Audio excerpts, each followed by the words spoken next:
Olá, como você está? Espero que tudo bem. Espero que continue aí animado, animada, para agora juntos vermos a última aula sobre esta série Escatologia, preparados para o fim. Quando nós buscamos trabalhar esta série de estudos bíblicos, a nossa intenção foi e continua sendo viabilizar a igreja, viabilizar ao povo de Deus, né, as nossas ovelhas, conhecimentos que são basilares, essenciais, fundamentais, para tratar dos assuntos envoltos à escatologia. A escatologia acaba reunindo em si muitas especulações, muitas curiosidades, que não devem ser a nossa motivação, como eu já destaquei em outras aulas, mas sim o desejo de conhecer melhor o que as Escrituras falam sobre os tempos do fim e como nós devemos viver, já que até aqui, se você acompanhou as aulas anteriores, você já aprendeu que nós já estamos no tempo do fim. O fim já começou com a vinda de Cristo Jesus, a primeira vinda, e ele terminará com a sua segunda vinda, com o julgamento final e o estabelecimento do novo céu e da nova terra. Nós começamos na quarta aula falando sobre compreensões sobre o Apocalipse. E, obviamente, nós não concluímos tendo em vista a amplitude, né, desse tema, a amplitude desse conteúdo apocalíptico, e já adianto, inclusive, que nós não conseguiremos, obviamente, nos aprofundarmos em todos os detalhes. Estamos aqui trabalhando temas importantes dentro da escatologia, entendendo que o livro do Apocalipse precisa de uma atenção especial. Compreensões sobre o Apocalipse. Quero destacar aqui algumas questões relacionadas à simbologia. Lá no início, na primeira aula, nós falamos nas questões introdutórias a importância de nós entendermos e compreendermos a forma de interpretarmos as passagens bíblicas respeitando o estilo literário. Um dos estilos literários é o estilo apocalíptico, ou seja, são descrições, são textos apocalípticos. Textos que se referem a questões futuras, vinculadas ao agir de Deus, ao mover de Deus, vinculadas à história do povo de Deus sobre a terra, a começar desde o Antigo Testamento, incluindo também o Novo Testamento. Mas o livro de Apocalipse, de um modo ainda mais acentuado, ele se utiliza de muitas figuras de linguagem. Utiliza-se de muitos símbolos. Alguns símbolos nós sabemos exatamente o que significa. Outros nós temos uma grande chance de interpretar corretamente. E outros, se incorrermos ou insistirmos em querer dizer o que é, provavelmente estaremos especulando. São questões não reveladas. E precisamos aguardar a revelação que virá da parte de Deus dentro de um evento escatológico. Dentro do aspecto que envolve o livro do Apocalipse, um símbolo que aparece muito é o 7, né? O número 7 ele aparece no livro do Apocalipse 54 vezes. 54 vezes aparece a expressão 7. E dentro dessa abordagem, o que nós temos com destaque são os 7 castiçais, os 7 selos, as 7 trombetas e as 7 taças. Nós temos algo importante a considerar aqui. Primeiro, o número 7 significa o quê? Talvez você já diga perfeição. Sim, mas não apenas isto. A perfeição vinculada ao número 7, ela diz respeito a algo completo, íntegro, algo que não tem falta de nada. Ou seja, não falta nada dentro dessa vinculação ao número 7. Então, quando a Bíblia fala de 7 castiçais, e nós já vimos que castiçais representam as 7 igrejas da Ásia Menor, que por sua vez representam a igreja militante e triunfante, a igreja local e a igreja universal. Opa, pera lá. Igreja local são as igrejas cristãs que se identificam de modo local, formada por pessoas que professam a fé em Cristo.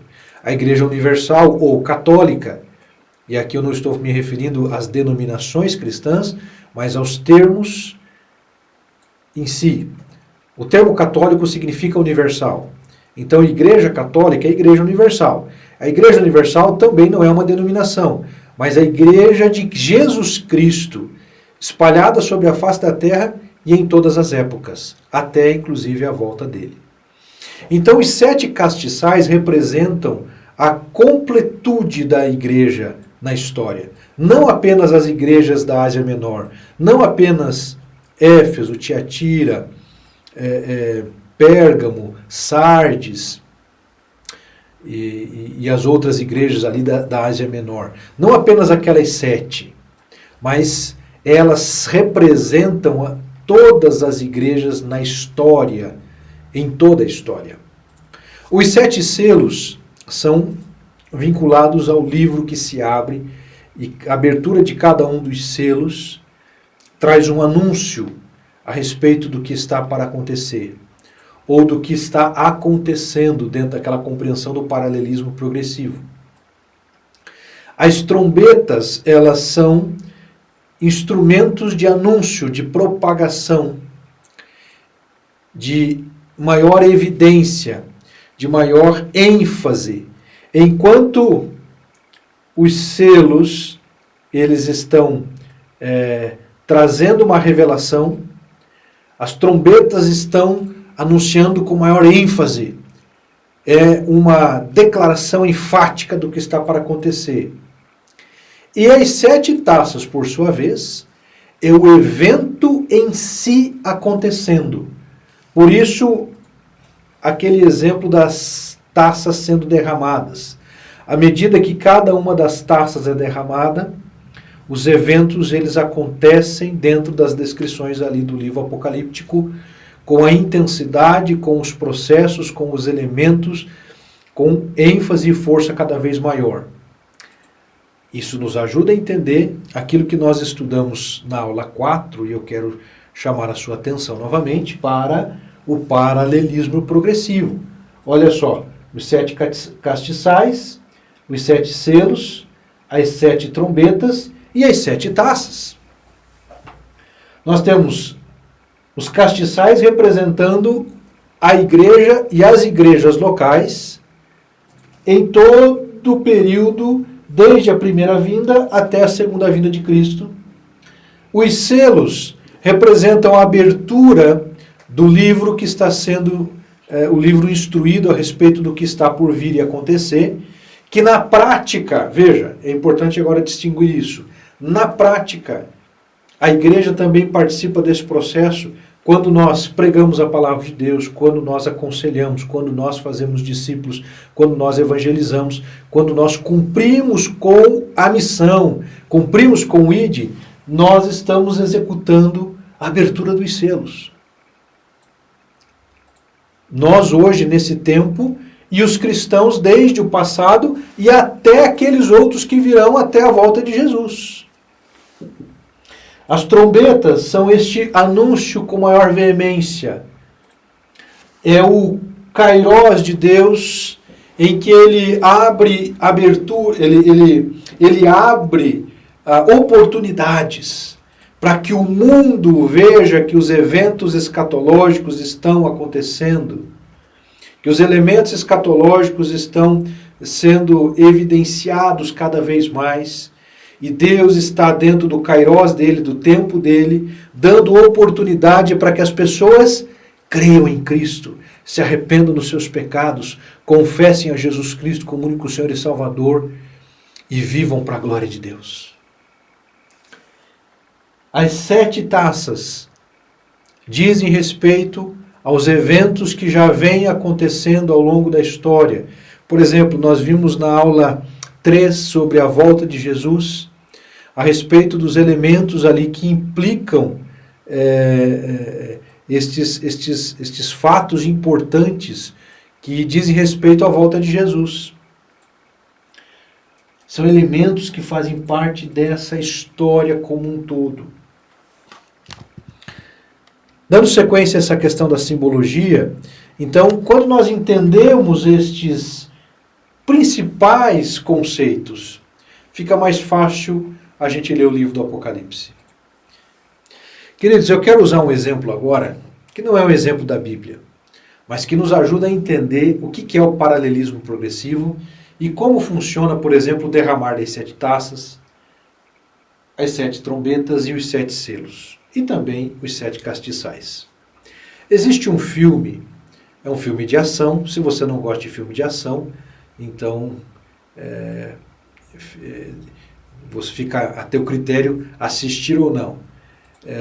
Mas ele é um filme estrelado por Tom Cruise, famoso ator, chamado No Limite do Amanhã. Em português ele se chama No Limite do Amanhã.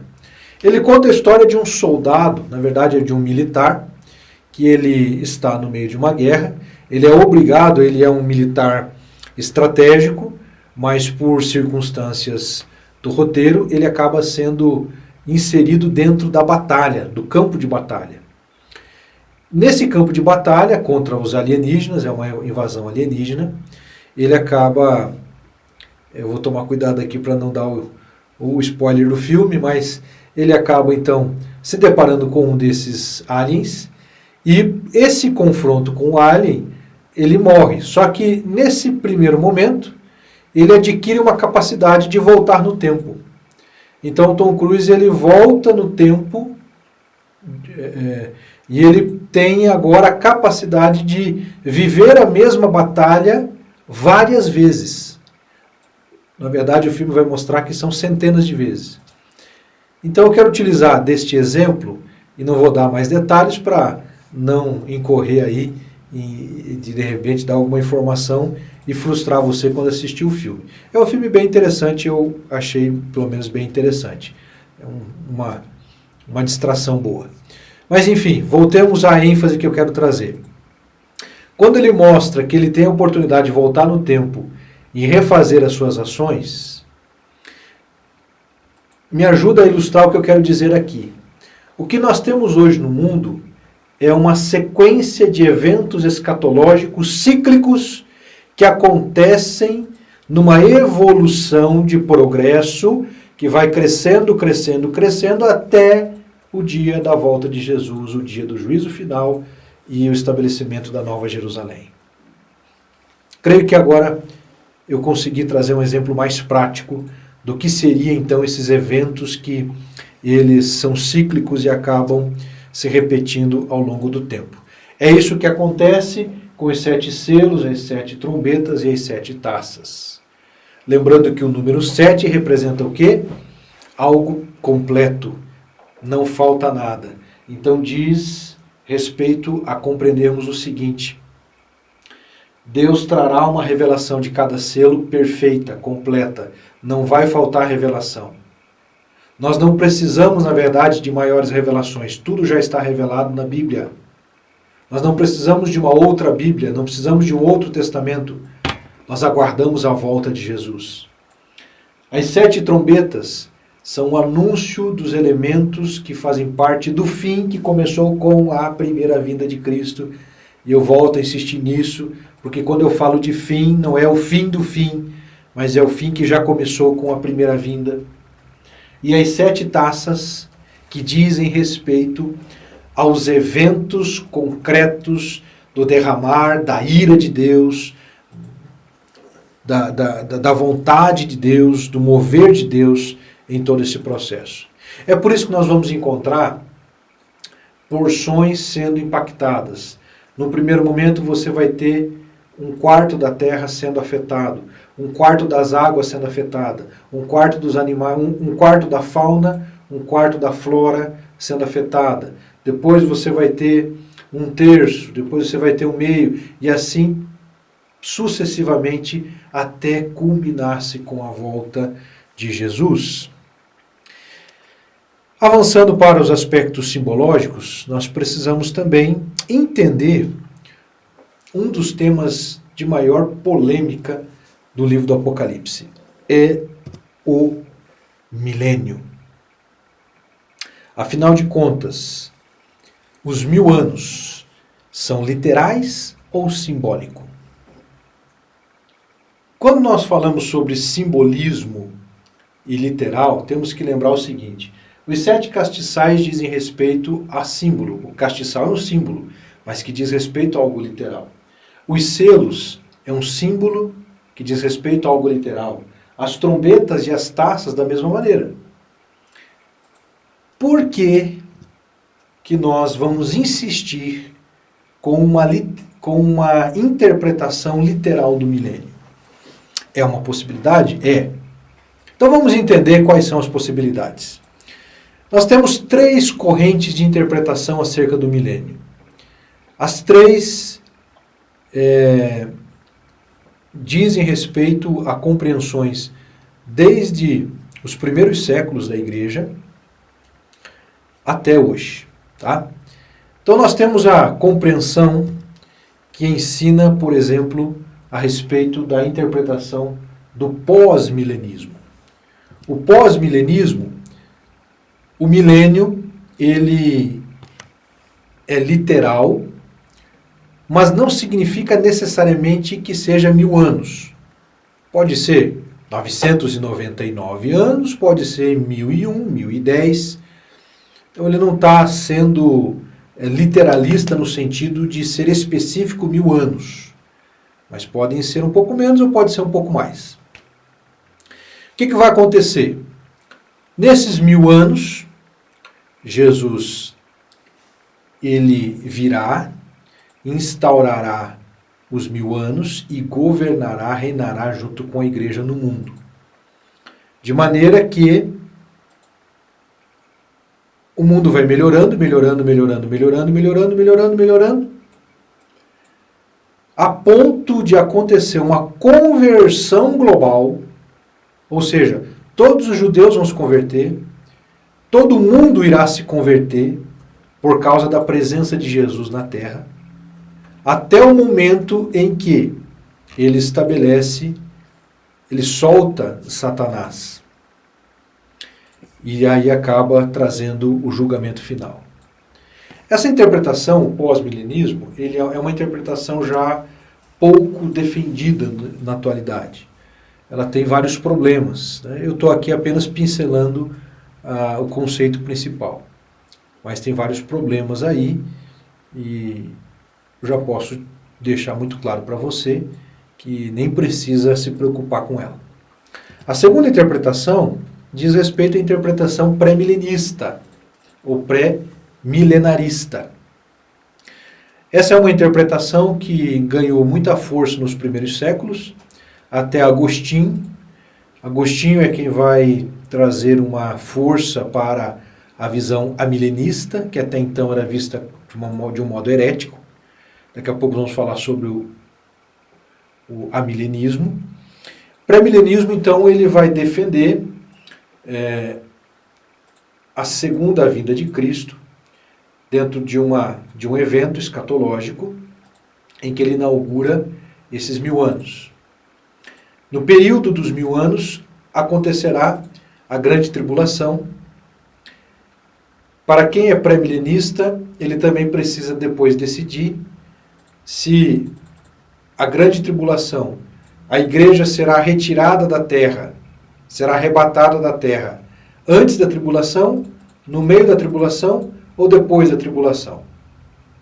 Então existem, para os pré-milenistas, aqueles que são pré-tribulacionistas, mesotribulacionistas e pós-tribulacionistas.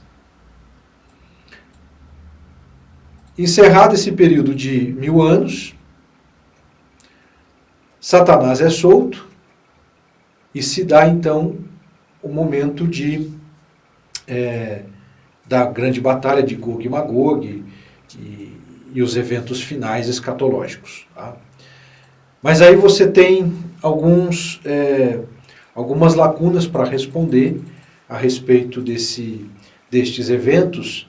Se, por exemplo, a tribulação ela é dentro do milênio, depois do milênio, se dentro do milênio a igreja vai ser arrebatada antes, no meio ou depois. Então tem vários elementos aí que precisam ser selecionados e escolhidos. Qual é o correto? Ninguém sabe. Depende da interpretação de cada um, depende da ênfase que cada um dá, depende da ênfase teológica, da cultura teológica de cada cristão e de cada igreja. E eu não serei hipócrita e nem falso, pois entendo que preciso me posicionar. E já há muitos anos, inclusive no início da minha carreira ministerial, inclusive essa pergunta foi feita para mim no concílio que me consagrou como pastor batista, no ano de 1999, no século passado, no milênio passado. Olha só, eu sou um pastor do milênio passado, veja como é que são as coisas. Pois bem, eu estudando pós-milenismo, pré-milenismo, também estudei o amilenismo. O que ensina o amilenismo? E você já deve estar percebendo que essa é a minha preferência. O amilenismo, a palavra a, ele nega o milênio literal. Ele interpreta o milênio como algo simbólico. Quais os motivos para isso? Principalmente o fato de que o livro do Apocalipse, ele é um livro recheado de símbolos, né? Você conhece muitos deles que eu já citei, os 7 castiçais, os 7 anjos, as 7 selos, as 7 trombetas, as 7 taças, são símbolos. As 2 testemunhas, que nós não falamos ainda, aproveito para destacar aqui, as 2 testemunhas representam a igreja. E haverá um momento em que parecerá que a igreja está derrotada. Mas conforme diz o texto de Apocalipse, virá um sopro sobre as 2 testemunhas e elas ressuscitarão, elas reviverão e declararão vitória sobre as bestas. A igreja vitoriosa. Sempre, lembra? A igreja sempre vence. Jesus sempre vence. O mal é sempre derrotado. Satanás é sempre derrotado. Guarde isso. Escatologia, livro de Apocalipse, guarde isso no coração. Voltando à questão do amilenismo, então o amilenismo ele vai interpretar que assim como os 144 mil, assim como as 2 testemunhas, assim como as bestas, o anticristo, as 7 taças, as 7 trombetas, os 7 selos, são símbolos. O milênio também é um símbolo. E nós temos vários exemplos na Bíblia. A Bíblia diz que 1000 anos para Deus é como um dia e um dia como 1000 anos. Então não faltam exemplos para nos ajudar a interpretar o milênio do Apocalipse como simbólico e não literal. Outro elemento importante dentro da interpretação amilenista é explicar algumas coisas. Então, quando é que se dá a vinda de Cristo? Usando aquela tabela do paralelismo progressivo, eu utilizo aqui como referência. Aquela primeira coluna verde diz respeito à primeira vinda. Essa coluna azul, a segunda vinda. Onde é que está o período de 1000 anos? Já na primeira vinda. Ele considera os 1000 anos como simbólico. Jesus ele faz menção nos evangelhos dizendo que não há como entrar na casa do valente sem primeiro amarrar o valente. Então isso significa que Satanás foi amarrado por ocasião da primeira vinda de Cristo. Mas pastor, como é que pode? A gente sabe que Satanás está agindo. Ele está agindo, mas não com liberdade. Como é que nós podemos provar isso? Eu não sei se você já teve a oportunidade de participar de um processo de libertação, de possessão demoníaca. No exercício do ministério, eu me deparei algumas vezes com essa experiência. E algo que ao mesmo tempo é um misto de tristeza e de alegria. Tristeza em você ver alguém cativa por Satanás. É deprimente, é triste, é sofrível ver alguém sujeito, rendido, prostrado às garras de Satanás. Mas ao mesmo tempo é algo extraordinário. Porque quando você dá uma palavra de ordem, Satanás, quando você identifica o demônio, Exu, tranca-rua, e você fala, e eu vivi uma experiência exatamente com esse demônio, um rapaz que estava demoniado, quando houve identificação, ele disse, eu sou o tranca-rua, eu disse, tranca-rua, abandone esse corpo em nome de Jesus. Instantaneamente, aquele rapaz foi liberto. Por quê? Porque Jesus é aquele que liberta, que cura e que salva. Satanás, ele está sujeito à autoridade do nome de Jesus. Então, essa é uma interpretação do milênio de modo simbólico. Satanás foi amarrado na primeira vinda e ele será solto em um dado momento, vinculado aos últimos eventos escatológicos que estarão atrelados à segunda vinda de Cristo, ao juízo final e, por conseguinte, o novo céu e a nova terra. Nós temos base bíblica para interpretar isso? Nós temos várias referências bíblicas, muitas delas eu já usei. Quando nós olhamos para as palavras de Jesus, Jesus ele fala sobre a sua volta. Ele diz que a segunda vinda será como nos dias de Noé, nos dias do dilúvio. Nós estudamos isso nas aulas passadas. Jesus, o que eu quero dizer é o seguinte, o que a Bíblia revela para nós é um fato muito concreto. Jesus voltará. E nos ajuda a entender e compreender que estes eventos são simbólicos. Esses elementos simbólicos dizem respeito a eventos que estão acontecendo dentro do período chamado 1000 anos, que começou com a primeira vinda de Cristo e se concluirá com os últimos eventos escatológicos.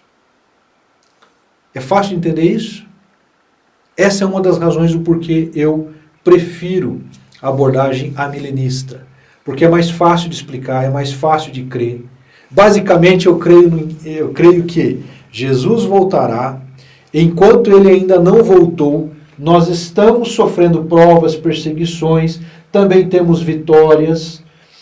Cristo está sendo também combatido por Satanás, sim, sabemos que Satanás está agindo, mas de modo limitado, ele não está com sua força plena, ele não tem poder pleno, tudo está de acordo com a autoridade de Jesus.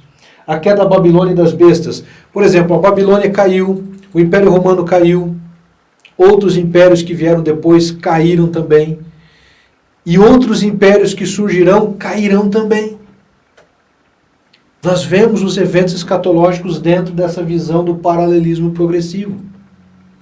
Então, o paralelismo progressivo, ele nos ajuda a interpretar o livro do Apocalipse de uma maneira mais didática, pedagógica, em que você consegue alcançar os objetivos finais, os quais inclusive motivaram a escrita do Apocalipse, que foi dar à igreja perseguida, à igreja militante, a certeza da vitória. Jesus voltará e ele finalizará todos os processos. De maneira, queridos, que eu quero caminhar para abordagens finais vinculadas ao livro do Apocalipse.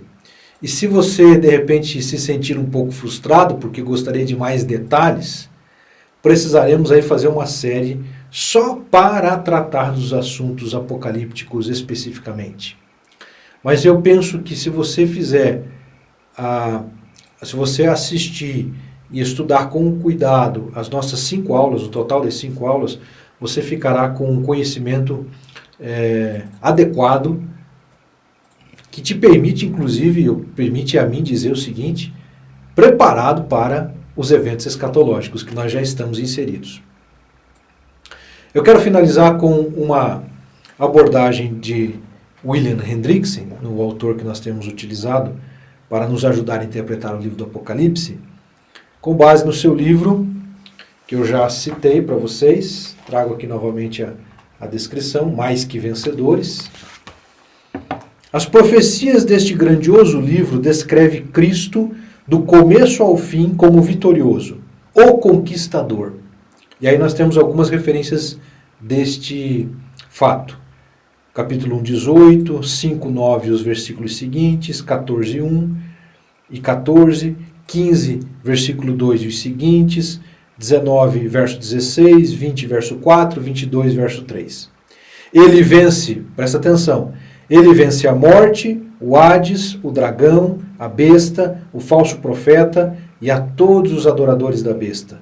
Ele é o soberano invicto, e por isso nós também o somos, mesmo quando parecemos estar irremediavelmente destruídos.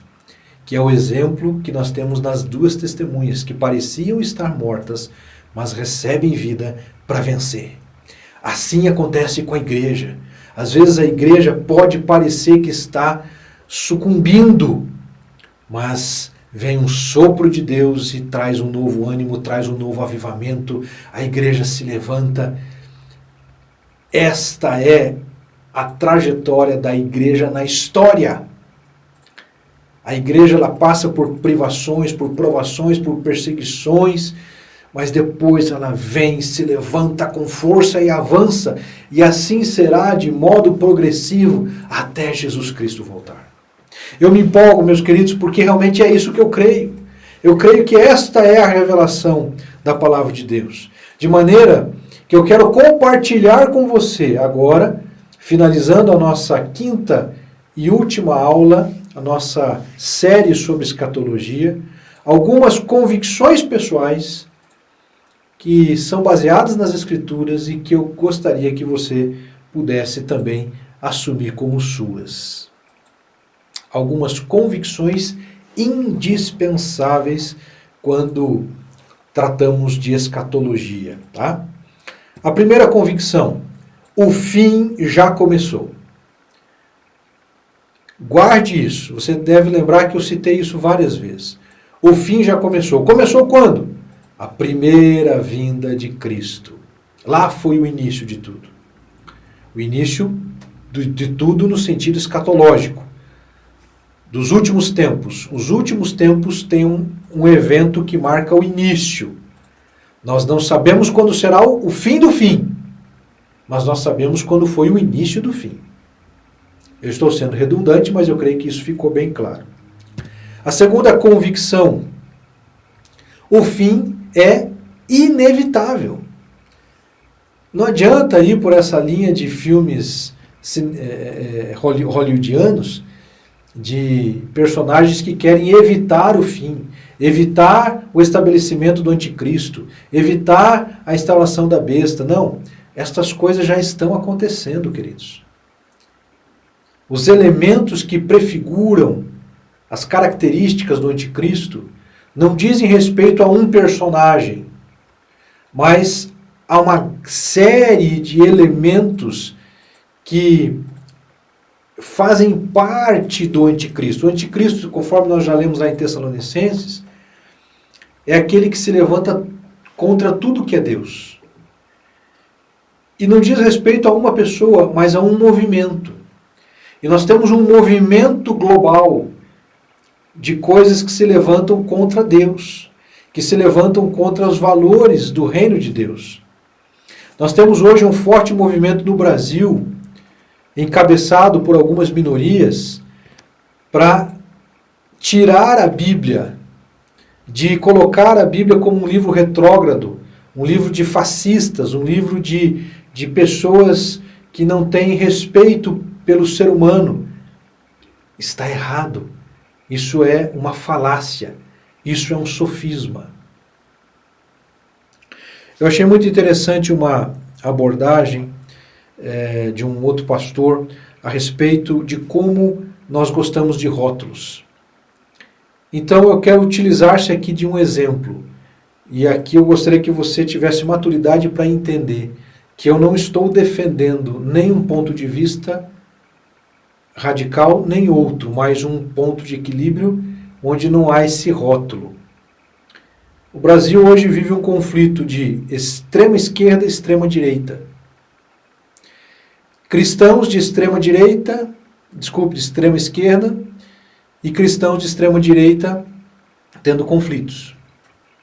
A Bíblia é de esquerda ou de direita? De nenhum dos dois. A Bíblia não tem posicionamento ideológico. A Bíblia tem um posicionamento cristão.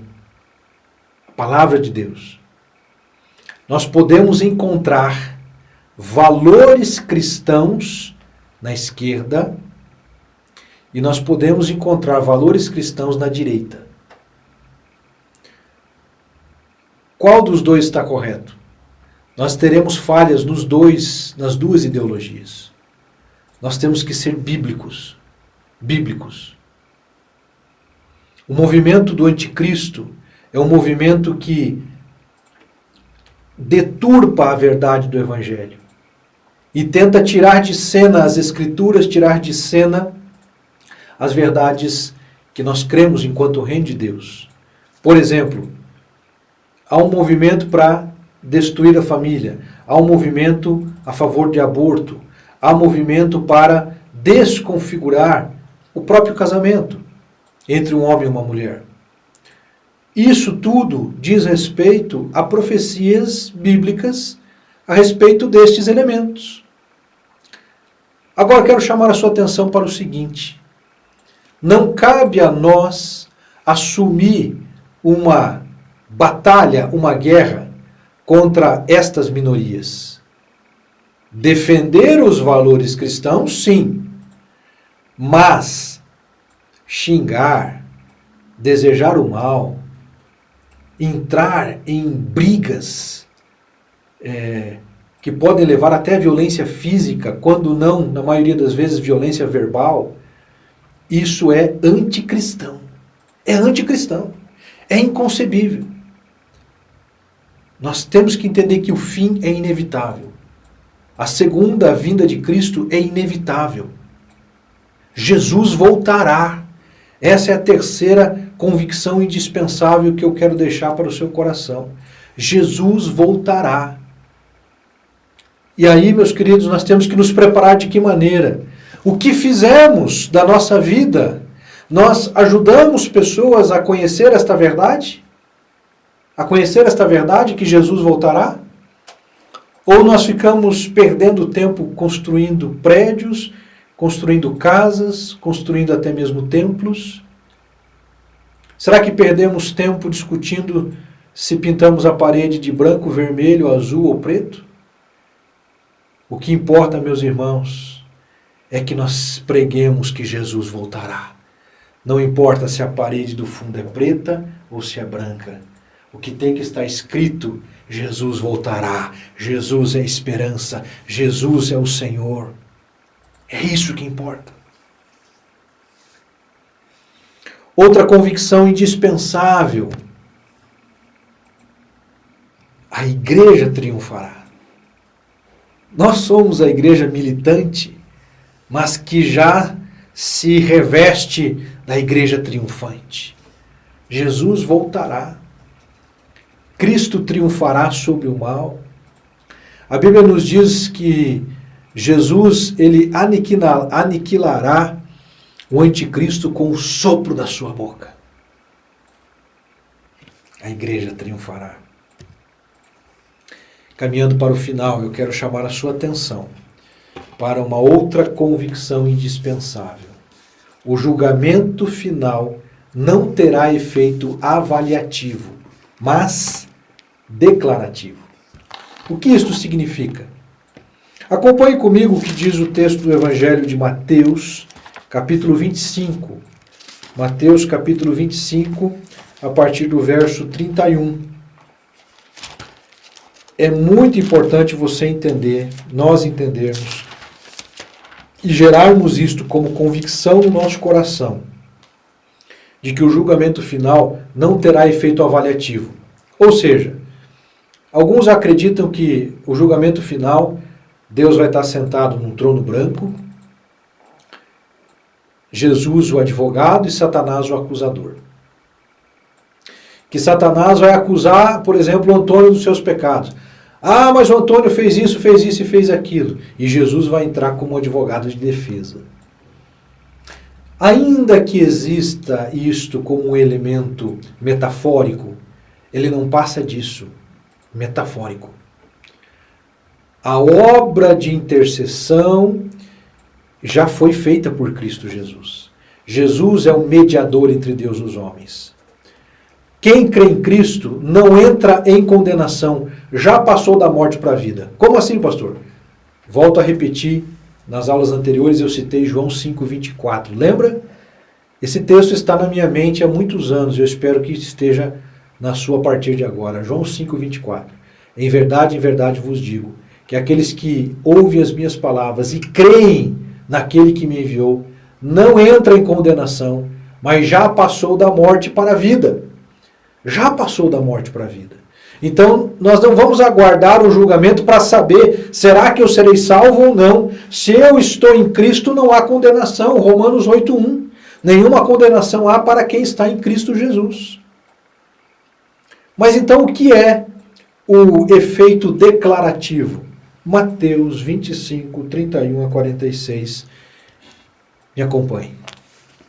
Quando, pois, o Filho do Homem vier na sua glória, e todos os anjos com ele, então se sentará no seu trono glorioso, e todas as nações serão reunidas diante dele, e ele separará uns dos outros, à semelhança do pastor que separa as ovelhas dos cabritos. E porá as ovelhas à sua direita, mas os cabritos à esquerda.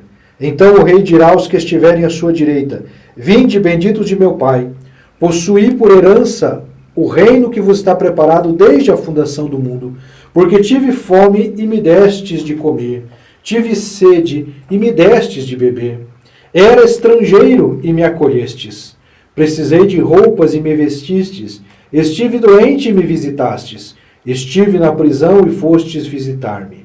Então os justos lhe perguntarão: Senhor, quando te vimos com fome e te demos de comer, ou com sede e te demos de beber? Quando te vimos como estrangeiro e te acolhemos? Ou precisando de roupas e te vestimos? Quando te vimos doente ou na prisão e fomos visitar-te?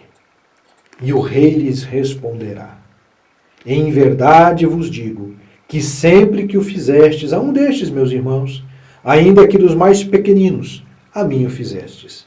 Então ele dirá também aos que estiverem à sua esquerda: Malditos, afastai-vos de mim para o fogo eterno, preparado para o diabo e seus anjos. Pois tive fome e não me destes de comer, tive sede e não me destes de beber, era estrangeiro e não me acolhestes, estive nu e não me visitastes, e não me vestistes, doente e na prisão e não me visitastes. Então eles também perguntarão: Senhor, quando te vimos com fome ou com sede ou estrangeiro, ou sem roupas, ou doente, ou na prisão, e não cuidamos de ti? Ele lhes responderá: Em verdade vos digo que sempre que deixastes de fazer a um destes mais pequeninos, deixastes de fazê-lo a mim. E eles irão para o castigo eterno, mas os justos irão para a vida eterna. Com base nesse texto, nós podemos fazer aqui algumas considerações finais do nosso estudo. O julgamento final será declarativo. Ele dirá aos que estiverem à sua direita. Ele não vai julgar, não será um agrupamento de pessoas em que Jesus vai olhar: você vai para a direita, você vai para a esquerda, você vai para a direita, você vai para a esquerda. E ele vai separando as ovelhas. Não. Os dois rebanhos, o rebanho da direita e o rebanho da esquerda, já estarão definidos. Definidos como? Com base na experiência e na existência de vida que se deu na terra, em vida terrena. É nesta existência, por isso a importância, por isso a necessidade de nós entendermos a pregação do Evangelho, para anunciarmos às pessoas hoje que há esperança de vida eterna. Por isso, a Bíblia nos diz em João 3,16, porque Deus amou o mundo de tal maneira que deu o seu Filho unigênito para que todo aquele que nele crê não pereça, não morra, mas tenha vida eterna. Aquele que confessa a Jesus Cristo em vida, nesta existência, ele será servo e filho de Deus por toda a eternidade. Mas quem rejeitar Jesus, quem não confessar a Cristo, fará parte daqueles que estarão no grupo da esquerda, que ouvirão de Jesus: apartai-vos de mim, eu não vos conheço. Amados, às vezes nós complicamos o que não precisa de complicação. Às vezes nós queremos achar subterfúgios. Assim como aqueles advogados que querem defender o criminoso, tentam achar brechas na lei para diminuir a pena, se não até conseguir inocentar o criminoso. Às vezes nós queremos achar brechas na Bíblia para manter os nossos pecados. Não há brechas na Bíblia. Ou você é de Jesus ou você é contra ele. Não tem meio termo. Não tem escapatória. Presta atenção. Não tem purgatório. Você não encontra a palavra purgatório na Bíblia. Você não encontra a doutrina do purgatório na Bíblia. Não existe. Só existe céu e inferno. A Bíblia diz sobre a existência do céu e do inferno. E a respeito do juízo final e do novo céu e da nova terra. O livro de Apocalipse, que nós tanto falamos nessas duas últimas aulas, diz assim, lá no capítulo 21, em diante, do verso 1. Então vi um novo céu e uma nova terra, pois o primeiro céu e a primeira terra já se foram e o mar já não existe. Vi a cidade santa, a nova Jerusalém, que descia do céu da parte de Deus, enfeitada como uma noiva preparada para seu noivo.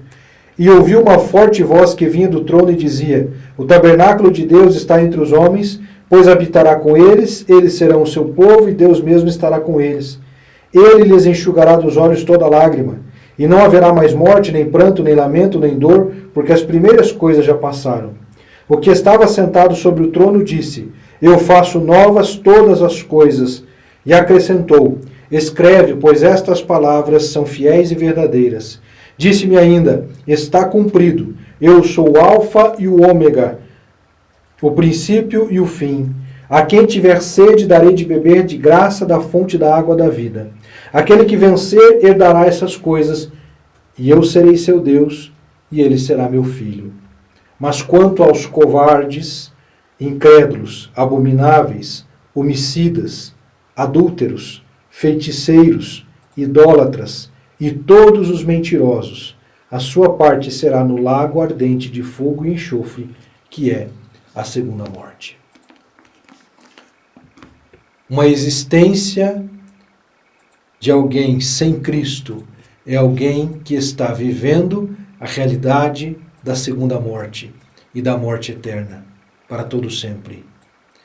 A Bíblia nos diz em 1 João, o autor de Apocalipse, também da terceira carta, da segunda e da primeira, em 1 João 1,9, se confessarmos os nossos pecados, Ele é fiel e justo para nos perdoar os pecados e nos purificar de toda injustiça. O julgamento final não é para avaliar quem vai ou não para o céu. Não existe uma balança para pesar as tuas boas obras ou as tuas más obras. Quando Jesus diz que os que estiverem à direita serão chamados para junto dele porque fizeram o bem, não é por causa do que fizeram, mas porque as ações que fizeram dizem respeito às ações daqueles que foram alcançados pela graça de Deus. A Bíblia vai dizer, a salvação não é por fazer o bem. O fazer o bem é uma confirmação de que nós fomos alcançados pela graça. Pela graça sois salvos por meio da fé, isso não vem de vós, é dom de Deus. Não vem das obras para que ninguém se glorie, pois fomos feitos por Ele, criados em Cristo Jesus para as boas obras, previamente preparadas por Deus para que andássemos nelas. Os que estiverem à direita são aqueles que andam nas boas obras. Os que estiverem na esquerda são aqueles que praticam as más obras porque não creram, não confessaram a Jesus Cristo como único Senhor e Salvador das suas vidas. Final dos tempos, preparados para o fim. Eu espero que você tenha aproveitado bem estas 5 aulas. Eu quero sugerir a você a vantagem de termos estas aulas disponibilizadas no canal do YouTube é que você pode voltar e assistir quantas vezes for necessário. Aprofunde-se, busque maior conhecimento, tome cuidado com interpretações especulativas, fiquemos com aquilo que a Bíblia diz, sem mais nem menos. Sejamos responsáveis com as escrituras que o Senhor nos deu. Que o Senhor te abençoe e te guarde. Que o Senhor possa dar a você graça e condições para continuar crescendo mais e mais na graça e no conhecimento de Cristo Jesus. Senhor nosso Deus e nosso Pai, muito obrigado por esta série de estudos que fizemos sobre o final dos tempos.